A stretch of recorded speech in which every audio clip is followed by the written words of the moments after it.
চলো আজকে বানিয়ে ফেলি আমার বেস্ট ফ্রেন্ডের one of the favourite recipes chicken in white sauce. তার জন্য এখানে নিয়েছি 200 গ্রাম চিকেন, তার মধ্যে স্বাদমতো নুন, গোলমরিচের গুঁড়ো, লেবুর রস ও সামান্য ময়দা দিয়ে 10 মিনিটের জন্য রেখে দিয়েছি।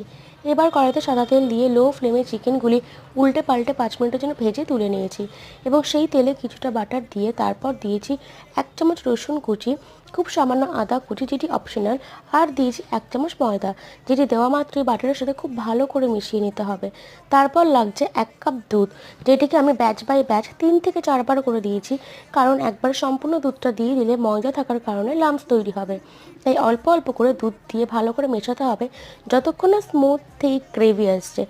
এবার সেখানে স্বাদমতো নুন, অরিগানো ও গোলমরিচের গুঁড়ো দিয়ে মিশিয়ে সবশেষে একটি চিজ কিউব ও ভেজে রাখা চিকেনগুলি দিয়ে নামিয়ে নিলেই ready chicken in white sauce.